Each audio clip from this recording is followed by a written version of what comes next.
perkenalkan nama saya Margarita Nuryanti, NIM 321910094, kelas D sore. Nah, di sini saya akan menjelaskan materi mengenai statistik parametrik. Pengertian statistik parametrik. Statistik parametrik yaitu ilmu statistik yang mempertimbangkan jenis sebaran atau distribusi data, yaitu apakah data menyebar secara normal atau tidak. Statistik parametrik digunakan untuk menguji hipotesis dan variabel yang terukur. Dengan kata lain, data yang akan dianalisis menggunakan statistik parametrik harus memenuhi asumsi normalitas. Pada umumnya, jika data tidak menyebar normal, maka data seharusnya dikerjakan dengan metode statistik non-parametrik atau setidak-tidaknya dilakukan transformasi terlebih dahulu agar data mengikuti sebaran normal, sehingga bisa dikerjakan dengan statistik parametrik. Penggunaan statistik parametrik. Yang pertama, digunakan untuk menganalisa data interval dan rasio yang diambil dari populasi yang berdistribusi normal. Dan yang kedua, untuk menguji hipotesis deskriptif bila datanya interval atau rasio. Ciri-ciri statistik parametrik. Yang pertama, data dengan skala interval dan rasio.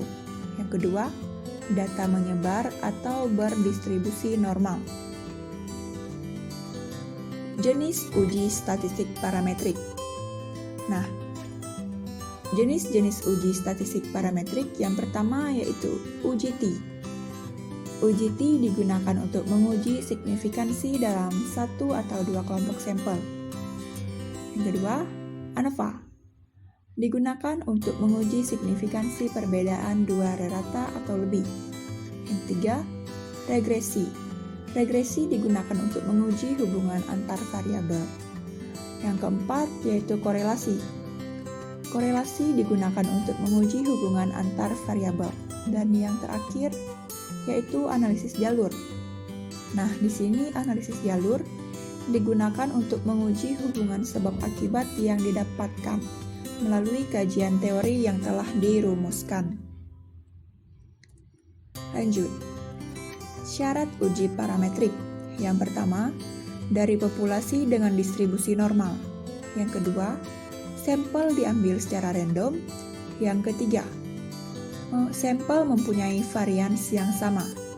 Dan yang keempat, skala pengukuran interval atau rasio.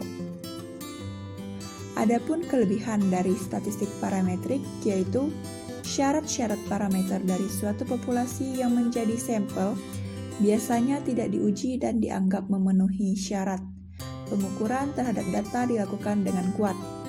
Setelah itu, observasi bebas satu sama lain dan ditarik dari populasi yang berdistribusi normal, serta memiliki varian yang homogen.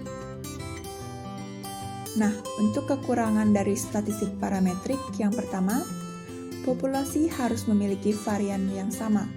Yang kedua, variabel-variabel yang diteliti harus dapat diukur setidak-tidaknya dalam skala interval. Yang ketiga, dalam analisis varian, ditambahkan persyaratan rata-rata dari populasi harus normal dan bervarian sama, dan harus merupakan kombinasi linear dari efek-efek yang ditimbulkan. Nah, hanya itu saja yang dapat saya jelaskan. Sekian dan terima kasih.